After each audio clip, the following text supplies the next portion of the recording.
Shalom, Assalamualaikum warahmatullahi wabarakatuh.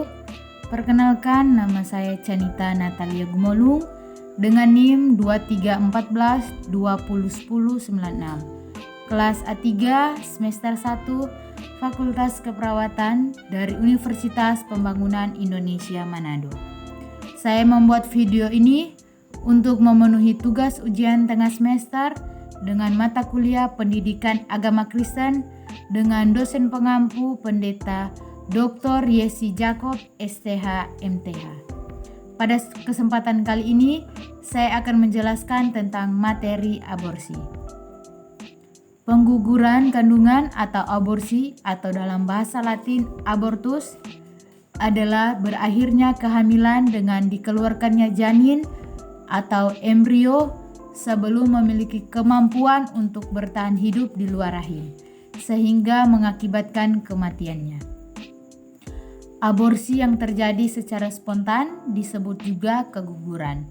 Aborsi yang dilakukan secara sengaja seringkali disebut aborsi induksi atau abortus provocatus. Kata aborsi umumnya hanya digunakan dalam pengertian abortus provocatus.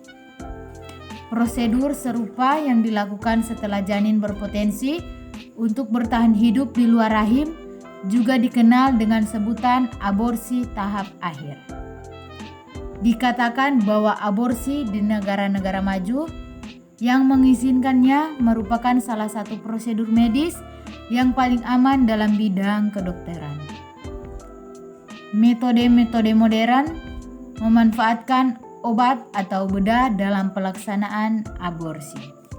Sejak zaman kuno, aborsi telah dilakukan dengan menggunakan obat-obatan herbal, benda-benda tajam, dengan paksaan atau juga metode-metode tradisional lainnya.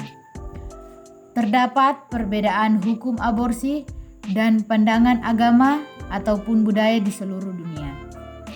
Resiko dari melakukan aborsi yang tidak aman adalah yang pertama pendarahan, yang kedua cedera pada rahim atau infeksi akibat aborsi yang tidak tuntas, yang ketiga kemandulan, yang keempat kehamilan ektopik pada kehamilan berikutnya, yang kelima kondisi serviks yang tidak optimal akibat aborsi berkali-kali.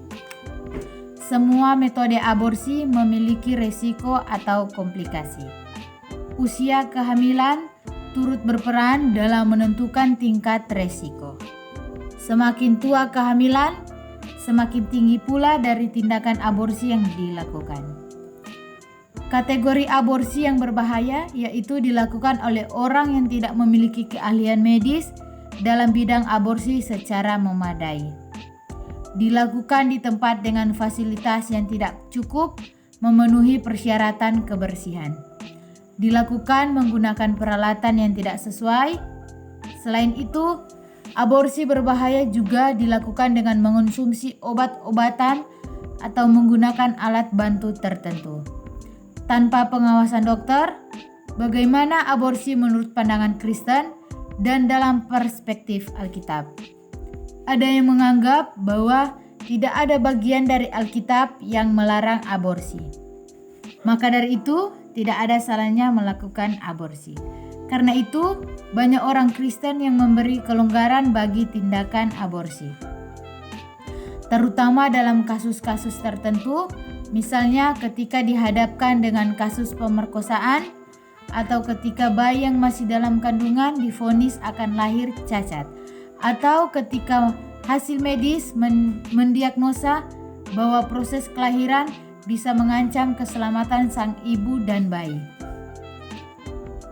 Bagi beberapa orang, apabila dalam kasus-kasus demikian, maka aborsi boleh dilakukan.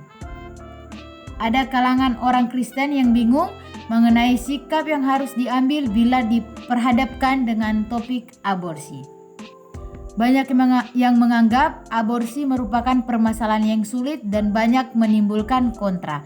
Sebenarnya, kita tidak perlu memandang permasalahan ini demikian. Banyak yang berkata bahwa Alkitab tidak membahas mengenai aborsi. Karena Alkitab tidak membahasnya, maka dari itulah kita kebingungan.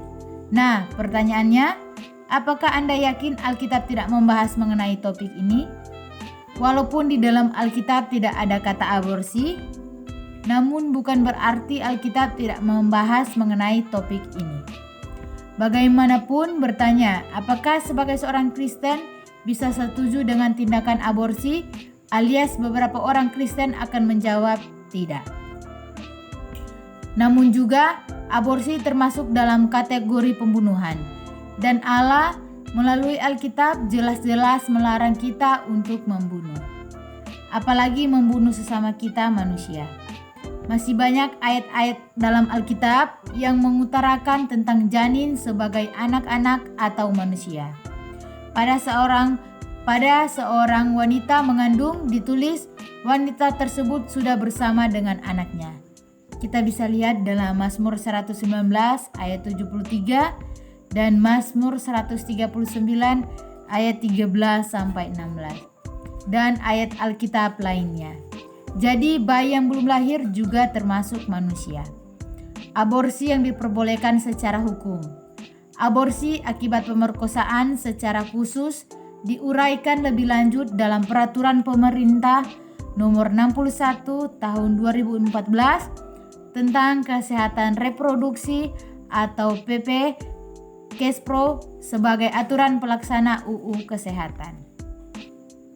Dalam pasal 31 peraturan tersebut dinyatakan bahwa tindakan aborsi hanya dapat dilakukan pada usia kehamilan pada paling lama 40 hari dihitung dari hari pertama haid terakhir berdasarkan surat keterangan dokter.